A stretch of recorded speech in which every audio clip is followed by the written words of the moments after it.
Welcome back to the program. If you're just joining us, this is Global Morning Weekend Edition. Today on the program, we will be looking at economic realities in our country, Nigeria, and identifying local opportunities for national prosperity, especially in the wake of us as a people celebrating 27 years of unbroken rule. That's our democracy. We've done 27 years so far. And some Nigerians keep complaining that we do not have enough opportunities in the country. We've seen a lot of persons leave. What does this mean for us? I have joining us. We have joining us this morning, Captain Danladi. He is a philanthropist, and he is also the founder of the Danladi Foundation. Thank you so much, Captain, for coming on the program. Thank you very much for having me, and good morning. All right, so today I still here as we do this together. All right, so let's talk about 27 years after return to democracy. Do we have opportunities for Nigerians to exploit and make out a good life for themselves? Okay, thank you very much for this important question. And I want to wish all Nigerians a happy Democracy Day. So we have 27 years of unbroken democracy from when there was a transition of power in 1999. And you have to look at it at a crossroads, both the positive and also some of the challenges that we are passing. So one of the positive aspects of democracy has to do with freedom of joining political party of your choice, which is very important, that you have the right to join, to choose any political party of your choice. The citizens also have the right to vote whoever they wish to vote. That is why there has been a growing awareness about the importance of getting their permanent voters card to vote the candidate of their choice, which is very important. Another aspect of democracy have to do with there has been an unbroken transition of power, which is very important, which makes this country to be stable. Stability is very important because it gives investors the confidence, and it also sends signal to the international community. Another aspect we have to look into when we talk about democracy is because the democracy is a government of the people, by the people and for the people. So you also have to look at the freedom when it comes to the use of social media, where people can be able to express themselves compared to the military rule. So that's very important and crucial. People have to express themselves. You have the right, to criticize someone, when he's not doing the right thing, which is crucial. Let's also look at the growing awareness about democracy when it comes to political parties. So a lot of citizens have become more aware about political parties. They have become more aware about their powers to vote. They have also become more aware about democracy, which is very important. And there has also been increase in institutional awareness, like in the National Assembly. Citizens are beginning to understand that they have representatives at the National Assembly and different institutions, the State House of Assembly.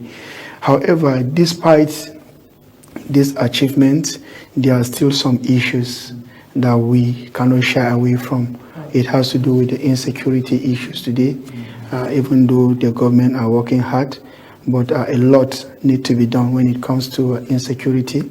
We have people who have been kidnapped, they are all there, and my sympathy goes to most of the families today. So it's really a sad situation. Then we also have issues of, even though during the democracy there has been significant reforms when it comes to infrastructure. So in the past 27 years, there have been development in infrastructures. There have been reforms such as the telecom infrastructure, the port reforms, the growing emphasis when you talk about the marine and blue economy today. There are a lot of significant changes, that has happened. So one of the challenges also we have to look at is inadequate infrastructure in some certain areas.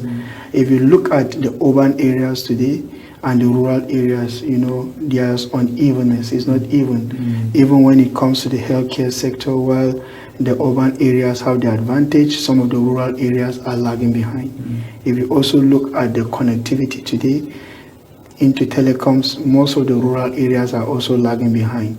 So those are the areas we also have to look into, which is very, very important.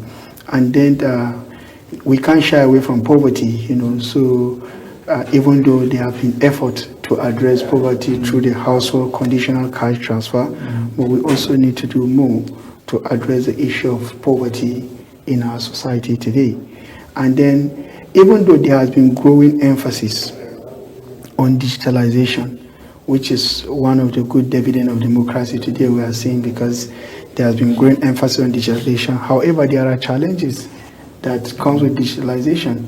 We have to look into the cyber crime today, which has become a major challenge in our society, which is one thing that we also have to address.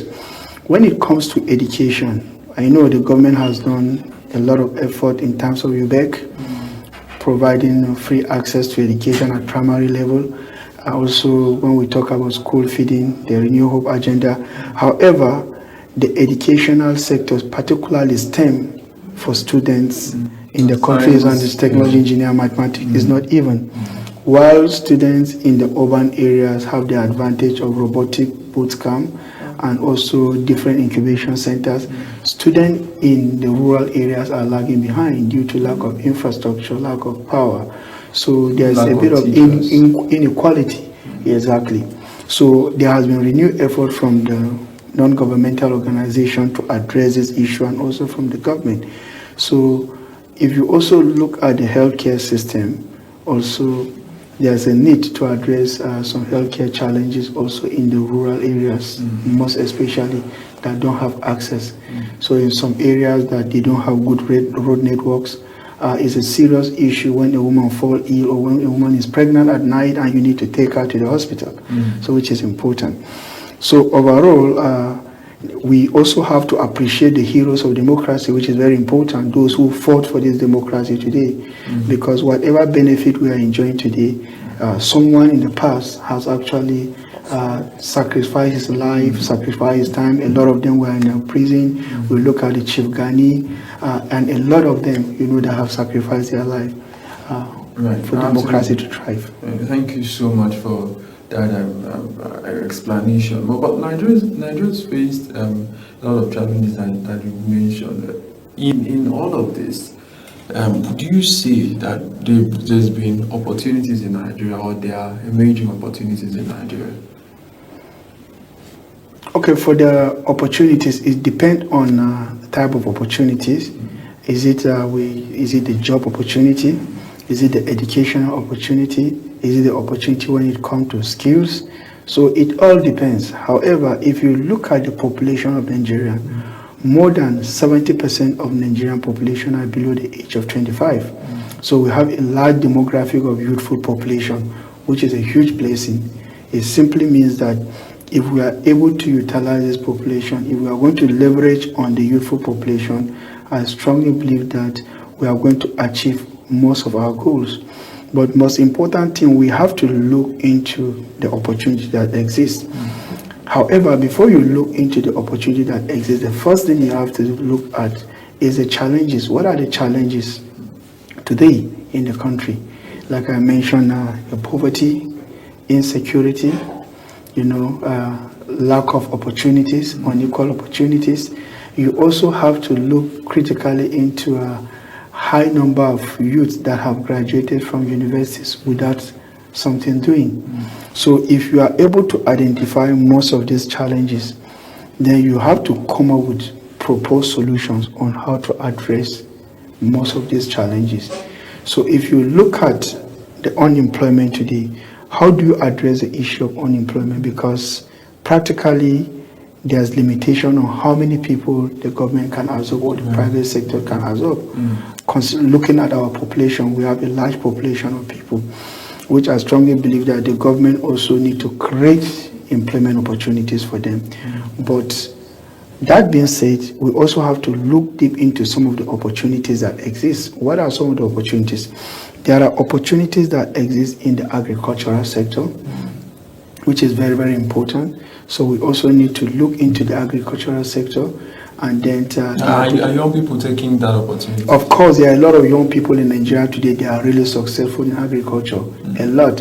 I have met a lot of extremely brilliant Nigerians who has even guided me on how to set up farms. You know, we have seen successful Nigerians, young Nigerians, both males and females, when it comes to agriculture. So they are doing reasonably well. And it's not only about agriculture, but they have been sole employers of labor. But what we hear is that Nigerians do not like farming, or the young people. Is that true? Yeah, it's true to some extent. But then we're talking about, we have technology. So what we call technology. Yeah. So we have those that go to farm using the technology method. And we have those that prefer going to farm like our normal way of farming. Now, most of our youth now don't want to go to farm using the old method, the normal method we're used to. That's because we have we've developed now. We've improved. There's technology, so they prefer farming with technology. Because I could recall we had a guest on this show on Saturday, I think, that spoke about AI, giving AI command about farming. So you stay in the comfort of your room. I see what you are saying. Go on, I totally agree with her when it comes to traditional farming. Let's go to the reality. The world has moved forward. You know, the way we used to farm in the late 70s and the early 80s and maybe the late 80s and the early 90s is totally different. We strongly depend on labor. It's mostly on labor intensive, manual labor. You hire about 10, 15, 20 men to go and farm, which is quite labor intensive. You look at the stress and then how many hectares are they going to farm? But today, with development, innovation, industrialization, a large scale of farm or 11 hectares of farm can be farmed with a couple of tractors within a short period of time. So the world has moved on beyond the traditional way of doing things. Even though we still need to learn from the traditional farmers, there are things we need to learn. For instance, the traditional farmer understands the weather pattern in that area. So he will be able to explain to you. He understands the type of crops that grow in that area. He understands the environmental degradation in that area.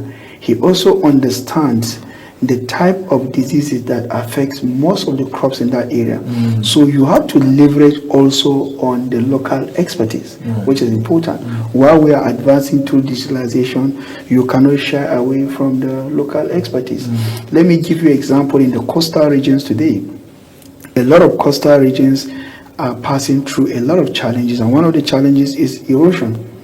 So people that live in the coastal areas, they understand those challenges, and some of them, if you want to address those challenges first, you have to work with them. They have to have the sense of ownership. Why? You have to distribute seed for them to be able to plant mangroves. Mangroves are very important in addressing most of this environmental degradation. So what I'm trying to say is the sense of ownership is very important, especially in the traditional farming. But a lot of our youthful population today, they have moved beyond the traditional farming. They have moved into the more mechanized farming.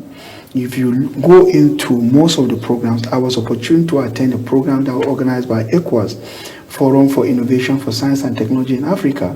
And we have extremely brilliant Nigerians that came to make their presentation on how they are able to use artificial intelligence, they are able to use drones to monitor pest in farms. They are able to use drones, to be able to monitor how fertilizer is improving in the farm, which is very important. So we also have to leverage on their knowledge. We have to leverage on the traditional one and also on the modern one. With that one, we'll be able to develop more. So beyond farming, also, while Nigerians are doing well in farming, you need the skills. It's not everybody that will go into farm and succeed. We'll come to skills. I just like that we I'll finish up with the farming aspect. Okay, then let's also look at another area now that opportunity exists. We talk about digitalization today and globalization. So opportunity exists when it comes to information technology, ITC. It's very important today. There's a growing emphasis on AI. You know, people are creating new apps. Today you can sit in your house and quickly order cooking gas through the app. Today you can sit in your house and transfer money. We have a growing emphasis on fintech today. We have Nigerians that have produced brilliant apps. Flutterwaves is there. So that shows you that Nigerian youths are innovative. Nigerian youths are hardworking. It's only the few pocket of youths today that you find them in cybercrime. Yeah. You know, in every organization you have those few pocket of people, but you don't generalize. What I know about Nigerian youth, they are hardworking, they are innovating. Anywhere a Nigerian goes to, he excels. Go to the global academic standard, you find out that most of the best students today are Nigerians. You know, most of the research, most of the breakthrough in research today are Nigerians. If you look at in the past, we had the issue of sleeping, this tsetse fly, when people are sleeping sickness. Who was the person that broke this in Nigerian? The late Professor No. So you can see how Nigerians, you know, are doing extremely well. So in the ITC, Nigerians are doing well. Opportunity exists there. There are also opportunities that also exist in digital marketing. So I'll come to that. Let's finish with agriculture, and maybe we talk about the ICT that we'll look at the opportunities that are there. But wait, sorry for cutting you short. You talk about the development in AI and other stuff, right? Don't you know, whatever has advantage also has its disadvantage. So don't you think the AI or the new the development now has its own side effects? Definitely, there are side effects of development. For instance, now if you look at the creation of most of these apps, so instead of you to practically transport yourself using a public transport to go and buy cooking gas, you can just sit down there and order it. What does that mean? It simply means that the money you are supposed to spend, you know, on local transport, which the local KK person is making, is not there, right? However, we need to devise means of innovation. As the world is changing, the local KK driver should also innovate. He has to look for means of innovation. The AIs are not going to completely cut off jobs, but we need to look at the alternative ways of doing things. We need to look at alternative livelihoods. I'll also take you back to the coastal communities today where there has been issues of environmental degradation.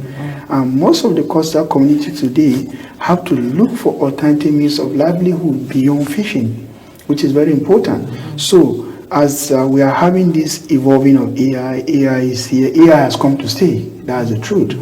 Now, we have to look at alternatives. We have to start to develop ourselves. We have mentioned about agriculture. Yeah. If you are farming today, it's not going to change. But if you are a person that has been so analog and you are so laid back, you are still going to remain analog.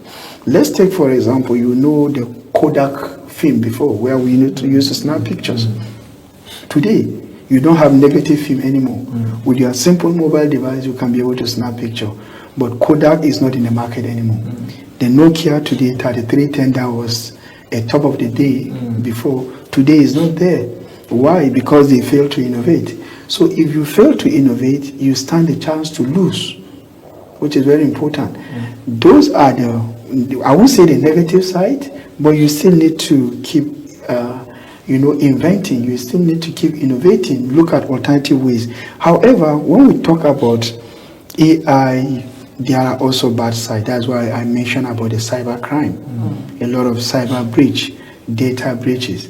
So that is why a lot of companies are working hard when it comes to cyber security to be able to address this.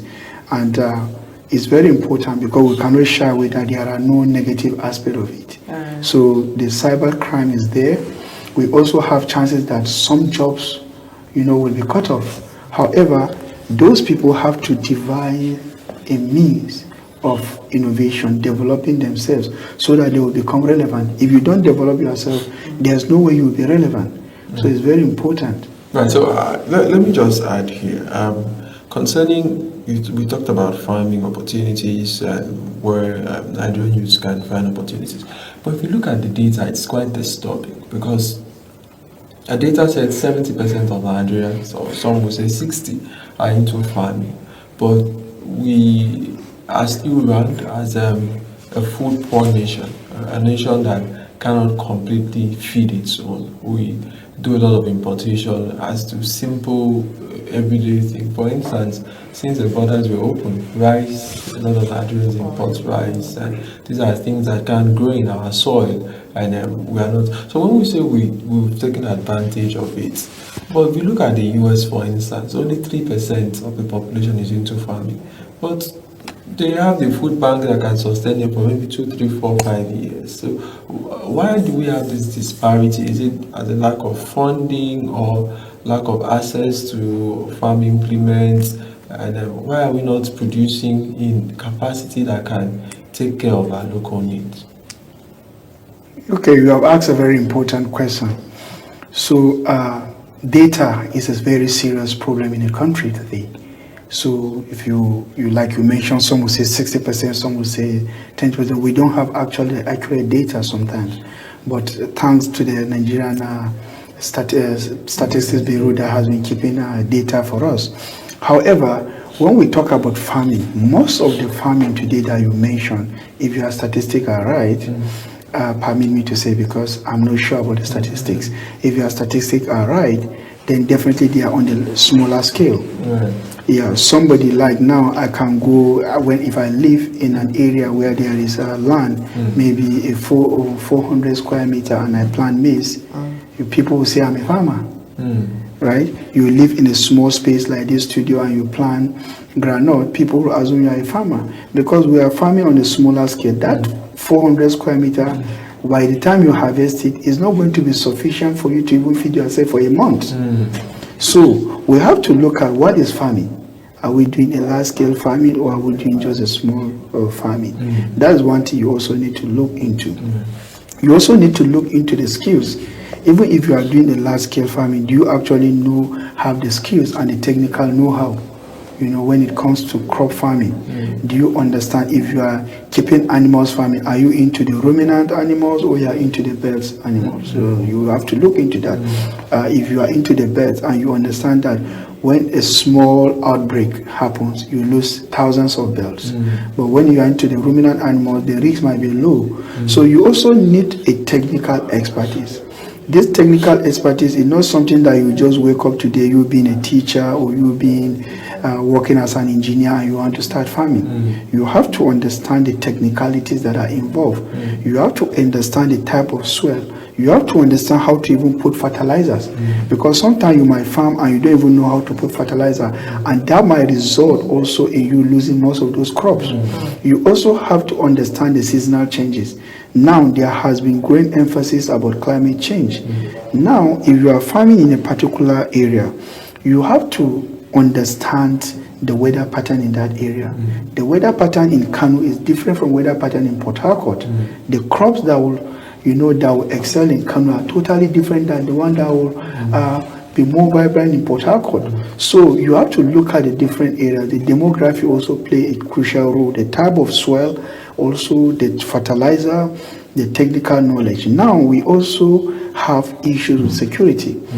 You mentioned about the 60% of population, but most of those population also don't go to farm because of the insecurity.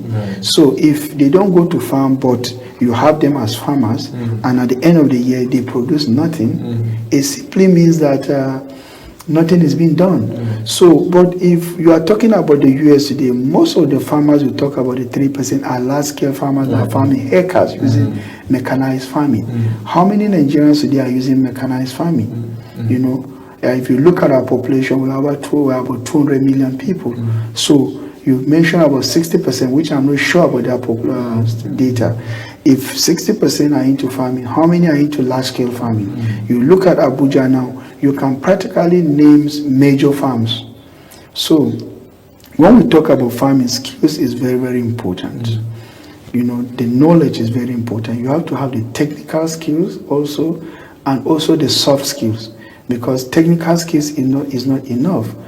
soft skills are very, very crucial. It has to help do you with with the sales and teamwork, marketing, we are saying, how to deal with your workers, because some people can also produce, a large harvest, but because they don't understand how to deal with their workers, most of those harvests will be stolen because you don't have mechanism in place to prevent theft, which is very important. So farming is not as simple as we think. It requires a lot of technical know-how. It requires studies. You need to study the market before you go into it. There is no point of you farming maize and there's no market for maize. So when we talk about farming, it's very important for you to conduct your need assessment. Right. You also, you have a visibility study. Right. So let me allow Sadia coming, but before she comes in, you just mentioned something, and somebody was telling me just last night she took a produce to somewhere to keep. Somebody's. This is like a place they people gather things, like a store. Yeah. So she said, by the time she went back, she was just like a 50 kg. She now saw 2 mudu. So she doesn't know what to do from there. Let her just pick the 2 mudus. That's her luck. At least they remain 2 mudu. At least the person was pathetic enough to leave behind 2 mudus for her. So if you spoke about road. Yes.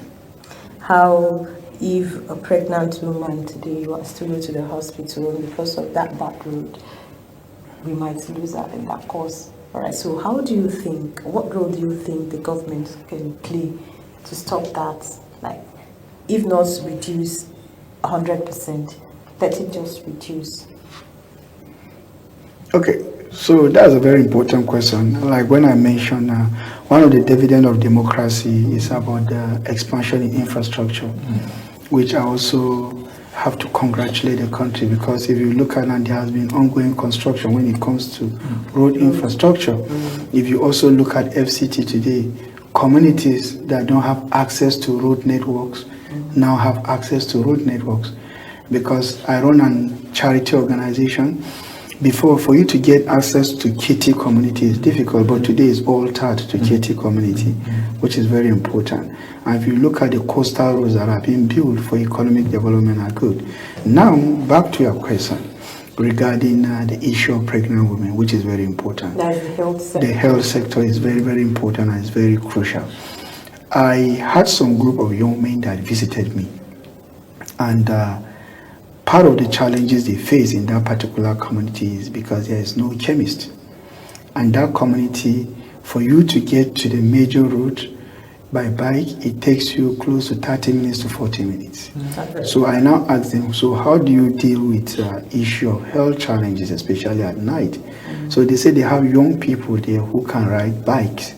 And then when a child is sick, or when the woman is pregnant, or when she's sick, they have to move them by bikes to the nearby village. So like I mentioned about the infrastructural development has to also get to the grassroots.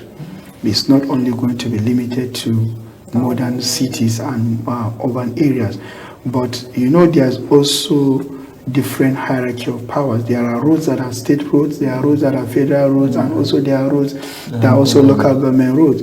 So I strongly believe that we don't just blame power at one particular level, because everybody, even the local House of Reps, the House of Assembly member, the councillor has his role to play. So the House of Reps member also have his role to play.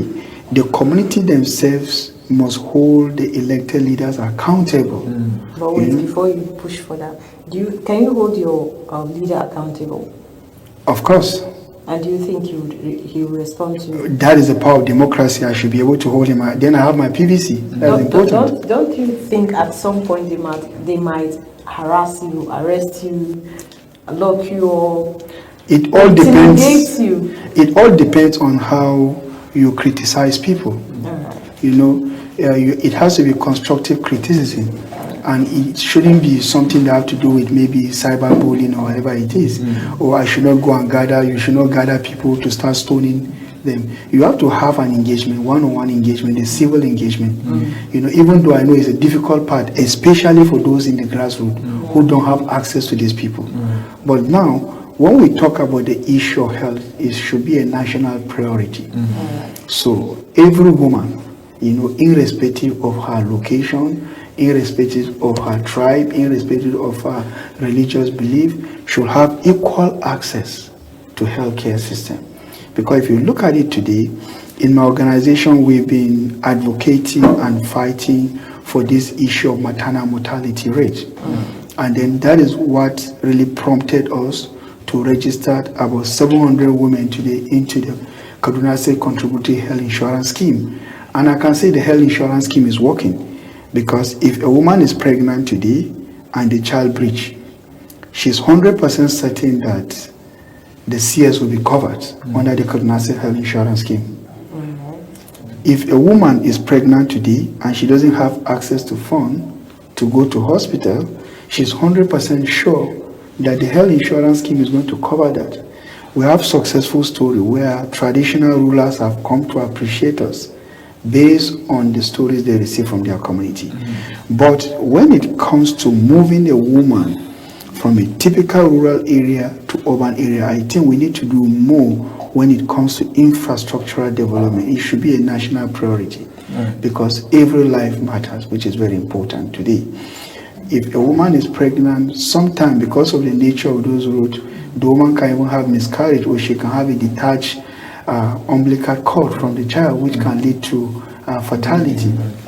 So we have to prioritize infrastructure in whatever it is. But above all, security is very paramount and important.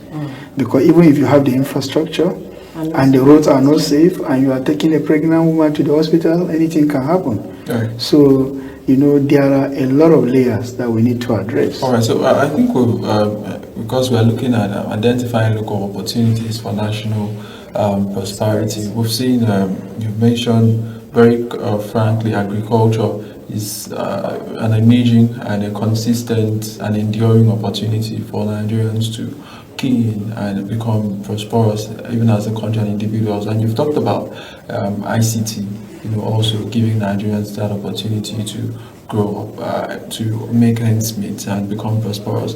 Which other opportunities do we have that can be accessed by even those in the rural communities?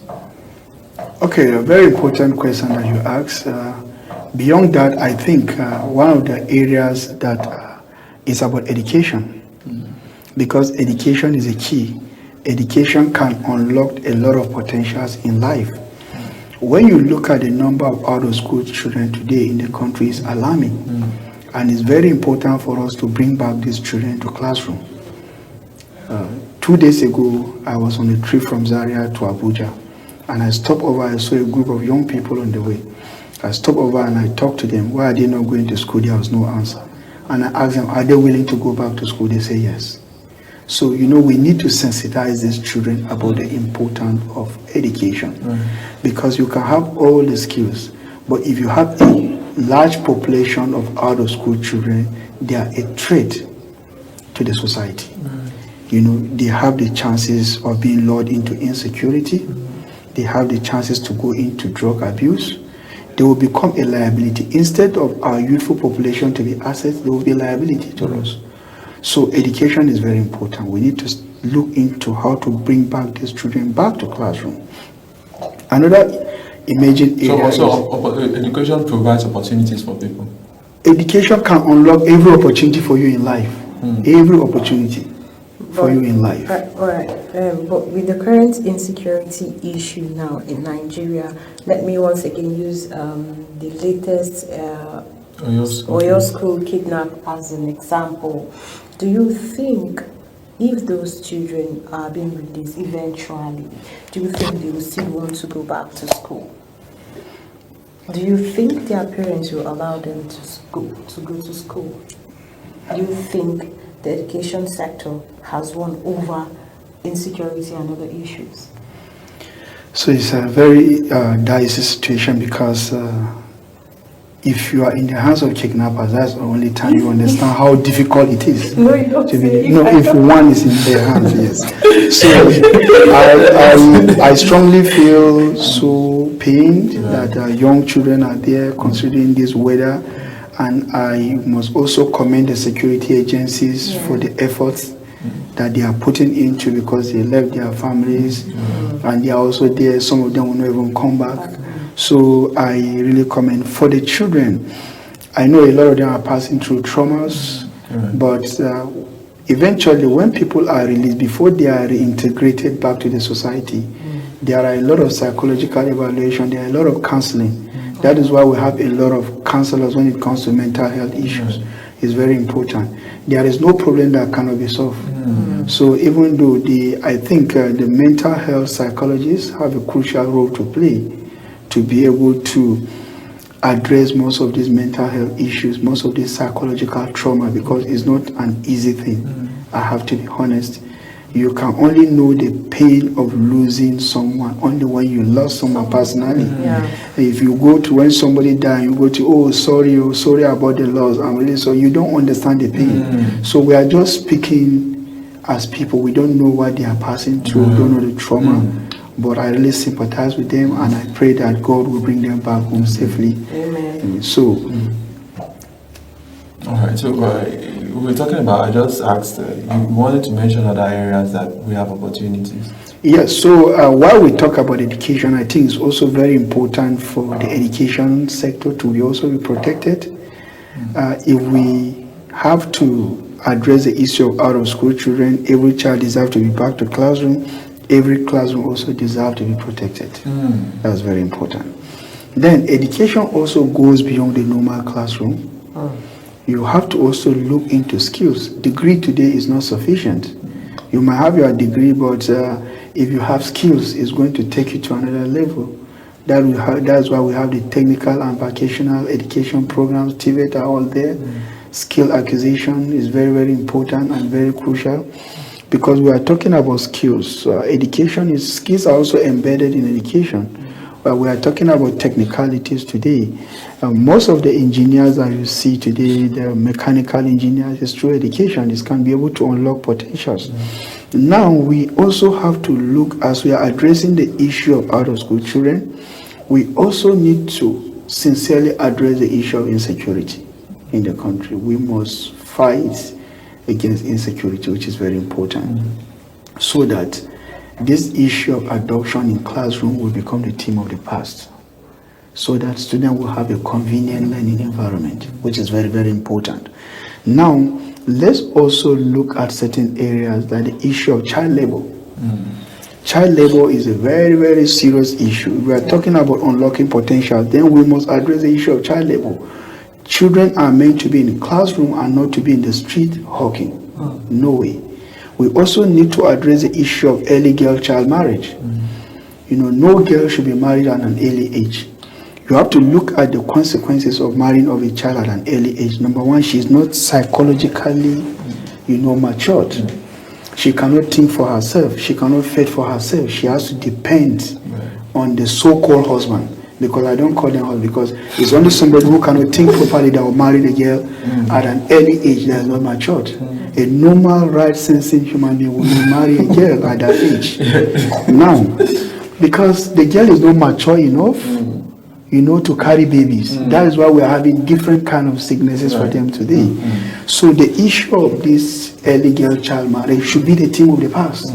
We have to end it, so that we'll have girls today that when they grow up, younger girls will see them as sources of inspiration. A girl that married at an early age, because she's not matured mentally, she doesn't even know when to take her children for vaccination. What will happen? Then the children will have a cycle of diseases that are supposed to be prevented, and they'll suffer for the rest of their life. Statistics shows that for every year the girl spends in the classroom, it increases her earning. So it's very important. Another aspect we have to look into today, and it's about STEM education. It's very, very important. We are talking about innovation, engineering, mathematics. We are talking about innovation, technology, but what is the backbone of it? Is STEM. You have to catch them young from the primary school level, which is very important today. At primary school level, you train them about science, technology, engineering, and mathematics. By the time they get to secondary school level, they have started coding, And then by the time they get into tertiary institution, they already know what to do.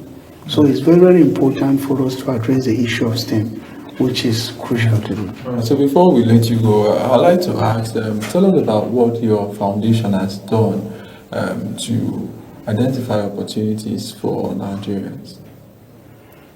Okay, very important question. So our foundation, Caleb Danladi Foundation, we have done remarkably well.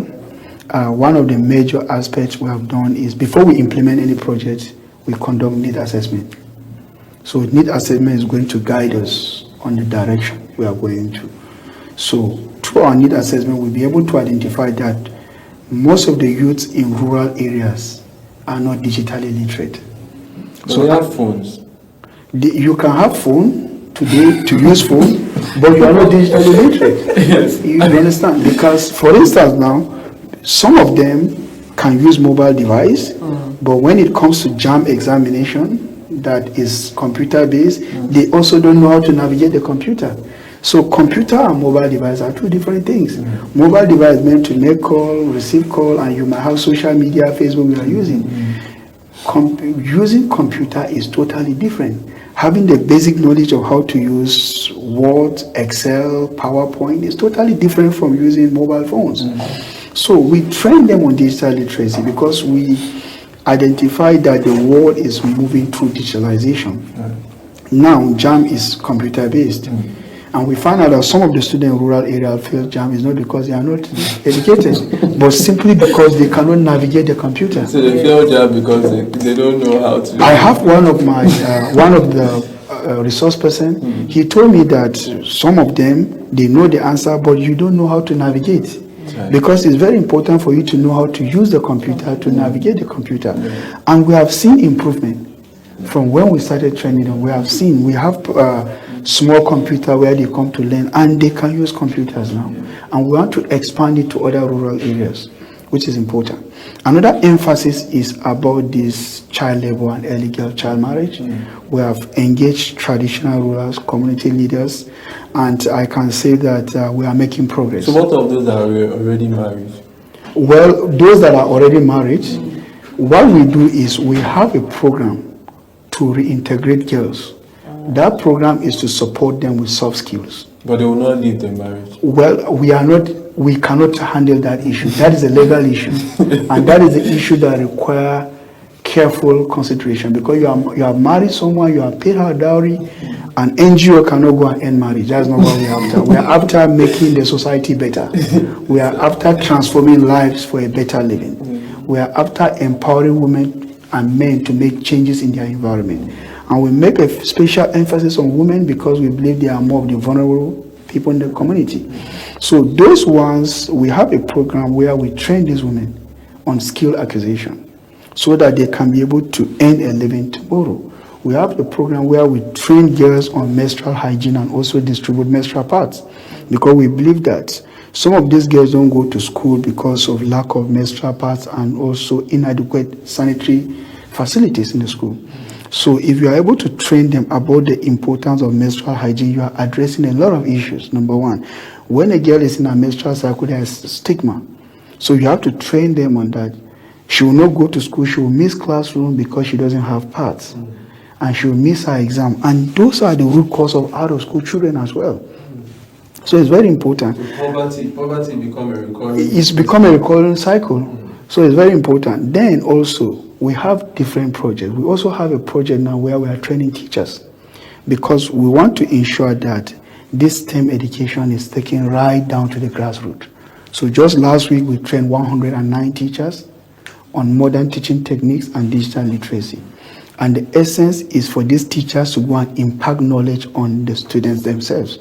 And we have a monitoring and evaluation plan, how we are going to monitor most of these teachers' performance over a period of time.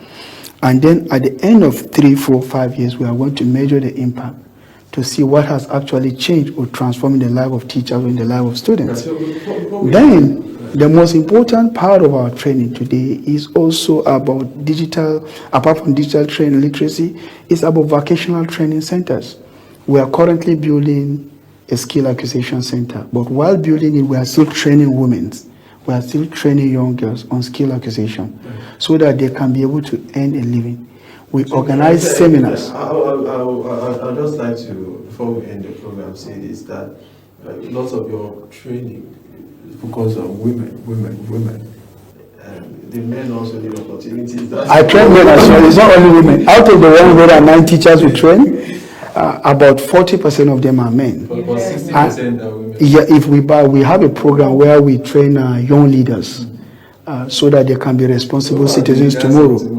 So the children in primary school we train, if we are training 100 students on citizenship education, we make sure that at least 60% of that 100 are females and 40% are males. But we still open opportunity. Why should it be 50? Well, we have to promote gender equality in the society today. I'm asking now, is there hope for Nigeria as a country? There's hope. The future is bright. The future is bright. You believe in that, sir? I believe there's hope for our youths because we have hardworking youths, right? So if you say there's no hope, then you are lying. There is hope because the future is bright. You know, you have to take your destiny into your hand. You have to keep, updating yourself. You have to educate yourself. You have to keep developing yourself, which is very important. And then when it comes to our leaders, we have to start grooming leaders from the bottom line now, so that by the time they grow up, they will be responsible citizens that will make change. We need people who will be element of change. Now, when you see somebody that is not doing the right thing, you should be able to tell him off. When you are in a taxi and he's breaking traffic light, not because you are in a hurry, you should be able to tell a taxi, no, you have to stop until you have the green, go ahead. So the responsible citizenship has to be all around. It's not only you don't keep blaming government, whereas a local taxi driver today will go and break traffic and it will cause accident and loss of life. We also have to bring this out of school children back to classroom, which is very, very important. By bringing them back to classroom, normally they say an idle man is the devil workshop. When they are idle, and then lastly, security is very crucial, very important and I have one question. You spoke about early marriage. Yes. For some of us, at what age do you think our mothers are to marry out their daughters? Yes, now, how many people watching right now that they don't understand the early age or early marriage, that they don't know the late age? So I would like to know on behalf of me and other people. I'm not more into marital counseling, but I know that counseling is early child marriage. When you marry a girl that is not yet matured, from the age 13, 14, 15, she is not yet an adult. So you've heard it now. So that's an early girl child marriage. The girl is not matured physically, psychologically to even think for herself. So a girl has to be matured. A girl must be mature to have a maturity to be able to think for herself before. So the parents themselves that are watching now, perhaps they should not marry off their children at an early age. Let their children go to classrooms so that by the time they are well established, they'll be able to think of that marriage. Thank you so much, Captain. Danladi, we really had a wonderful time with you this morning. We wish you all the best and with your advocacy, and we wish that Nigerians will keep having opportunities to prosper even in the country. Thank you very much, and we wish all Nigerians a happy democracy, and we hope for the best. Thank you so much. Sir. All right, so let's go for a short break, and when we're back, we'll continue the program. Please stay with us.